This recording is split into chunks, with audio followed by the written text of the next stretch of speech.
Hello friends, तो आज की इस वीडियो में हम देखने वाले हैं एमएससी फर्स्ट सेमेस्टर के ऑर्गेनिक केमिस्ट्री का पेपर। ये 2017 का और ये अनसोल्ड पेपर है।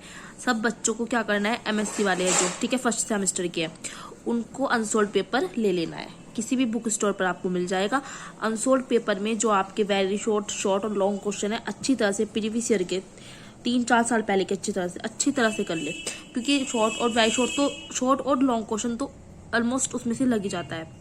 बट जो ये वेरी शॉर्ट है वो थोड़े अलग क्वेश्चन आते हैं हर ईयर। लेकिन क्या होता है, जब आप वेरी शॉर्ट क्वेश्चन कर लेते हो प्रीवियस पेपर के, तो आपको थोड़ा आइडिया हो जाता है जो आपके एग्जाम में वेरी शॉर्ट क्वेश्चन आते हैं। ठीक है ना। देखिए, आपको एग्जाम जो है कुछ इस तरह से मिलता है। MSc first semester chemistry organic chemistry का 2017 का मैं आपको अनसोल्ड पेपर दिखा रही हूँ। ठीक है ना। इस तरह होता है, सेक्शन ए आता है, सेक्शन बी और सेक्शन सी आता है इस तरह से। सेक्शन ए में क्या होता है, आपके वेरी शॉर्ट क्वेश्चन आपको मिलते हैं जो 5 होते हैं। ठीक है ना। और सेक्शन बी में क्या होता है, आपको शॉर्ट क्वेश्चन मिलते हैं। देखिए 1 2 3 4 मिलते हैं। ठीक है ना। और इसमें से आपको 2 करने होते हैं। और ऐसे लॉन्ग क्वेश्चन होते हैं। लॉन्ग क्वेश्चन में से आपको कितने मिलते हैं, 3 तो ये हो गए, और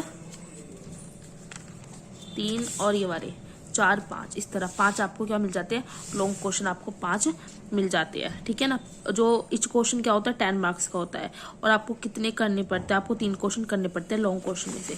और जो आपके वेरी शॉर्ट होते हैं 5, इनमें से आपको 5 ही करने पड़ते हैं। और इच क्वेश्चन आपका क्या होता है, 2 मार्क्स कैरी करता है। तो चलिए आज मैं स्टार्ट करने वाली 2017 का ऑर्गेनिक केमिस्ट्री का पेपर कि ये आपके जो वेरी शॉर्ट क्वेश्चन है। ठीक है ना। तो चलिए स्टार्ट करते हैं। फर्स्ट जो आपका वेरी शॉर्ट क्वेश्चन है वो क्या है, the rate of hydrolysis of RCl can be increased by adding small amount of NaI. Explain.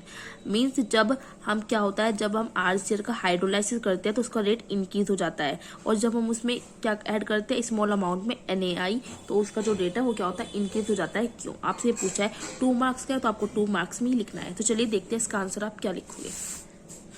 देखिए organic chemistry MSc first sem के 2017 का पेपर है, अनसोल्ड पेपर में सोल्व करा रही हूँ। क्वेश्चन भी मैंने लिख दिया है ताकि आपको प्रॉब्लम ना हो।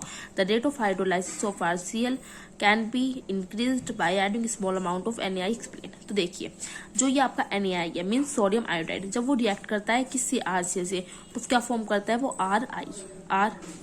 ठीक है। और NaCl जो है अलग बाहर हो जाता है। तो जब NaI रिएक्ट करता है RCl से तो वो फॉर्म करता है RI। The alkyl iodide, R क्या होता है आपका, एल्काइल ग्रुप होता है। तो alkyl iodide is comparatively more reactive, बहुत ज्यादा रिएक्टिव होता है than alkyl chloride. Alkyl chloride की अगर हम कंपेयर में देखें तो जो आपका एल्काइल आयोडाइड है वो क्या होता है, काफी रिएक्टिव होता है than alkyl chloride. It undergoes hydrolysis readily, इसलिए जो एल्काइल क्लोराइड है वो क्या कर देता है, हाइड्रोलाइसिस रेडली। ओके। इसी रिएक्शन जो जल्दी होते हैं, हाइड्रोलाइसिस जल्दी होता है। ये आपकी फिर रिएक्शन लिखी है कि जो RI फॉर्म हुआ था, RI उसमें जब हाइड्रोलाइसिस हुआ तो उसने एकदम से अल्कोहल बना लिया। ठीक है। और हाइड्रोजन बाहर हो गया। तो आप इसका आंसर 2 मार्क्स का है तो इतना लिख सकते हो, सफिशिएंट है। सेकंड क्वेश्चन देखते हैं क्या है। सेकंड क्वेश्चन आता है 2,6 dimethyl four nitrophenol is more acidic than 3,5 dimethyl four nitrophenol. जो आपका 2,6 डाइमिथाइल 4-नाइट्रोफिनॉल है वो क्या है, ज्यादा एसिडिक है किससे, 3,5 डाइमिथाइल 4-नाइट्रोफिनॉल से। क्यों है ये एक्सप्लेन आपको करना है। ठीक है। तो चलिए देखते हैं इसका आंसर क्या होगा। सबसे पहले आप क्या करोगे, 2,6 डाइमिथाइल 4-नाइट्रोफिनॉल के आप स्ट्रक्चर बना लोगे, पता होनी चाहिए आपको। ठीक है। फिर आप क्या करोगे, 3,5 डाइमिथाइल 4-नाइट्रोफिनॉल के स्ट्रक्चर बना लोगे। अब आप इन दोनों स्ट्रक्चर में डिफरेंस देखोगे, क्या डिफरेंस है। आप क्या चीज नोटिस करोगे कि जो ये मिथाइल ग्रुप है ये यहाँ पे लगा है और इसमें मिथाइल ग्रुप इस पोजीशन पे लगा है। और जो यहाँ देखिए इस पर नाइट्रो ग्रुप जो है आपका 2 मिथाइल के बीच में नहीं है, बट इसमें जो आपका नाइट्रो ग्रुप है वो 2 मिथाइल के बीच में है। तो it is due to steric inhibition of the resonance of NO2 group with 2 Me मतलब मिथाइल ग्रुप। तो जो NO2 है वो क्या है, 2 मिथाइल ग्रुप के बीच में है। इस वजह से क्या होता है, इस वजह से जो आपके 2,6 डाइमिथाइल 4-नाइट्रोफिनॉल है वो क्या हो जाता है, ज्यादा एसिडिक हो जाता है। क्योंकि ये जो 2 मिथाइल ग्रुप है वो नाइट्रो जो ग्रुप है उसको क्या करेंगे, बाहर क्यों धकेल देंगे, मतलब उसे बाहर फेंक देंगे इस वजह से। ठीक है। इतना भी आप लिख सकते हो, सफिशिएंट है। आगे भी मैं आपको थोड़ा सा थ्योरी में बता देती हूँ। देखिए in 3,5 dimethyl four nitrophenol the nitro group is between 2 orthomethyl group. जो नाइट्रो ग्रुप है वो क्या है, 2 ऑर्थोमेथाइल ग्रुप के बीच में है। Therefore due to this steric inhibition of resonance occurs and his nitro group is pushed out of plane by 2 methyl group. तो 2 मिथाइल ग्रुप क्या कर सकते हैं, उस नाइट्रो ग्रुप को बाहर पुश कर सकते हैं। such that a nitro group does not take part in the resonance and they have no extra stable structure। तो जो नाइट्रो ग्रुप है वो रेजोनेंस में पार्ट नहीं लेगा और वो स्टेबल नहीं हो पाएगा, स्टेबल स्ट्रक्चर नहीं बना पाएगा। That is why it is less acidic than 2,6 dimethyl four nitrophenol. इससे क्या होता है, ये लेस एसिडिक होता है किससे, 2,6 डाइमेथाइल 4-नाइट्रोफिनॉल। आई थिंक अब आपको अच्छे से समझ आ गया होगा। और इस वाली स्ट्रक्चर में जो नाइट्रो है उससे मिथाइल ग्रुप के बीच में नहीं है, तो वो उसको बाहर पुश नहीं कर सकते। अब हम देखते हैं अपना नेक्स्ट क्वेश्चन। आपका थर्ड क्वेश्चन आता है, write the product of bromination of cyclohexene and one butene with NBS। मतलब आपको प्रोडक्ट बताने हैं कि जब ब्रोमिनेशन होता है साइक्लोहेक्सेन का विद किसके साथ, NBS के साथ। और आपको प्रोडक्ट बताना है क्या, कि जब 1-ब्यूटेन रिएक्ट करता है NBS से तो आपका क्या प्रोडक्ट फॉर्म होता है। ठीक है, write the product of bromination of cyclohexene and one butene with NBS। तो चलिए देखते हैं इसका आंसर क्या होगा। फर्स्ट ऑफ ऑल हम क्या करेंगे, हम देखेंगे 1-ब्यूटेन की रिएक्शन। ठीक है, जब वो NBS से रिएक्शन करता है, वह 1-ब्यूटेन रिएक्ट विद NBS। पहले मैं बता देती हूँ NBS की फुल फॉर्म क्या है यहाँ पे आपकी, N तो है ये आपका, ठीक है, ब्रोमोसक्सिनामाइड। ठीक है ना, तो वह one butene react with N bromosuccinimide, it undergoes allylic bromination.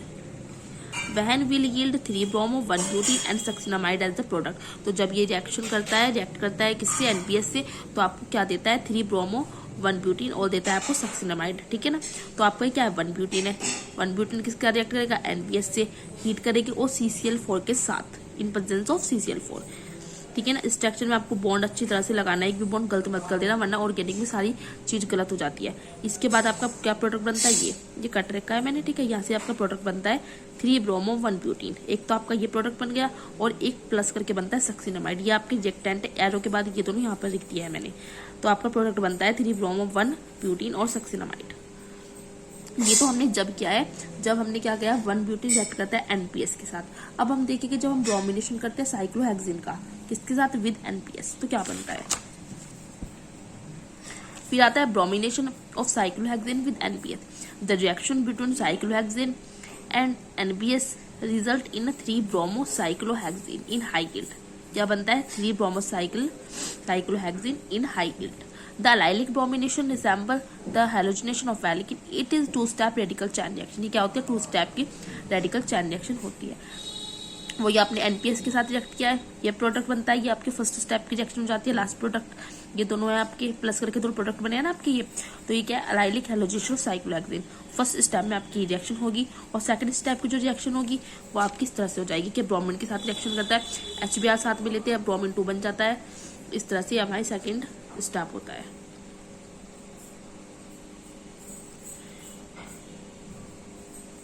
Product क्या बनता है, प्रोडक्ट आपका लास्ट वाला ये है, तो प्रोडक्ट इज 1-ब्रोमो साइक्लोहेक्सेन 2-इन। ठीक है ना, देखिए मैंने नाम लिख दिया 1-ब्रोमो साइक्लोहेक्सेन 2-इन, मतलब 2 पे इन आपके वाला है, ये आपका लास्ट प्रोडक्ट में बना है। अब देखते हैं जो NBS का यूज क्या है। तो NBS is usually used for allylic bromination where the hydrogen atom present on the carbon adjacent to a double bond in replaced by the halogen. तो जो NBS का यूज होता है वो allylic bromination में होता है। ठीक है ना, जहाँ हाइड्रोजन एटम क्या होता है, प्रेजेंट होता है किसी भी कार्बन के एडजेसेंट पोजीशन पे, और डबल बॉन्ड वो रिप्रेजेंट कर देता है बाय द हैलोजन के जरिए। तो आई थिंक आपको ये वाला क्वेश्चन भी अच्छे से समझ आ गया होगा कि प्रोडक्ट आपका कौन कौन सा बना है इसमें। अब हम देखते हैं अपना 5th क्वेश्चन। ये लास्ट में मैं एक बार आपको अच्छी तरह से दिखा दूंगी वीडियो में, ताकि आप अच्छी तरह से वीडियो को पॉज करके अपने नोट्स अच्छे से प्रिपेयर कर लें। चलिए देखते हैं 5th क्वेश्चन क्या है। 5th क्वेश्चन आपका आता है, सॉरी 4th क्वेश्चन आएगा अब आपका। 4th क्वेश्चन आता है, explain why no substitution reaction occurs at bridgehead carbon either by SN1 और SN2। जो SN1 और SN2 रिएक्शन द्वारा जो हमारा सब्स्टिट्यूशन रिएक्शन है ब्रिज का, वो क्यों नहीं होता। ठीक है ना, तो चलिए देखते हैं इसका आंसर क्या होता है। Generally, when we talk about the SN1 reaction, we follow that the reaction process 2-step, and the first step is the formation of a stable carbocation. Now, in case of bridgehead carbon, the formed carbocation in the first step is called the non-classical carbocation. Okay. बहुत easy language है। फिर आपको reaction लिख देनी है किसमें major product बनता है। और this type of carbocation though 3 degree but unstable due to ring strand, ring strand के कारण ये अनस्टेबल होती है। And this makes the substrate not 2 degree SN1 reaction. इसी वजह से क्या होता है, ये अनस्टेबल रिएक्शन बनती है रिंग स्ट्रैंड के कारण। इसी वजह से जो है SN1 SN2 जो है बेज जो सब्स्टिट्यूशन है वो नहीं दे पाते।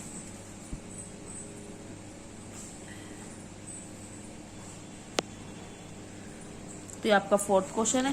5th क्वेश्चन आ जाता है आपका एक्सप्लेन द कन्फॉर्मेशन ऑफ डिक्लेंस। आपको उसकी कन्फॉर्मेशन स्ट्रक्चर बतानी है कि कोई और कौन सी होगी। कन्फॉर्मेशन में आपके सीस और ट्रांस दोनों आ जाते हैं। ठीक है, चलिए देखते हैं इसका आंसर क्या होता है। The 6 membering of decalin like दो साइक्लोहेक्सेन की तरह होती है are expect to the most stable chair form. तो फर्स्ट ऑफ ऑल हम क्या बनाते हैं, ये ट्रांस डिक्लाइन स्ट्रक्चर बनाते हैं। ठीक है, इसमें हाइड्रोजन एक अबव है और इसमें बिलो, याद ना अबव द प्लेन और बिलो द प्लेन है। Bridge hydrogen atom are in opposite plane, इनमें दोनों में अपोजिट प्लेन है, अबव और बिलो। ट्रांस डिक्लेंस है, ट्रांस में ये तो होता है ना उल्टा होता है। फिर प्रोडक्ट बनता है इसके कन्फर्मेशन किया जब rings are maximum distance apart so there is no steric interaction, इसमें कोई स्टेरिक इंटरेक्शन नहीं होगा। Between the rings hence it is more stable conformation. तो ट्रांस डिक्लेंस हमारी क्या होती है, मोर स्टेबल कन्फर्मेशन बनेगी क्योंकि इसमें जो रिंग्स है वो मैक्सिमम डिस्टेंस पर है। फिर आ जाते हैं हम सिस वाले पर। Bridge hydrogen atom are in the same plane. अब देखिए ये भी बिलो द प्लेन है और ये भी बिलो द प्लेन है, तो दोनों क्या है, दोनों ब्रिज हाइड्रोजन एटम क्या है, सेम प्लेन पे है, तो ये सिस डिक्लेंस है।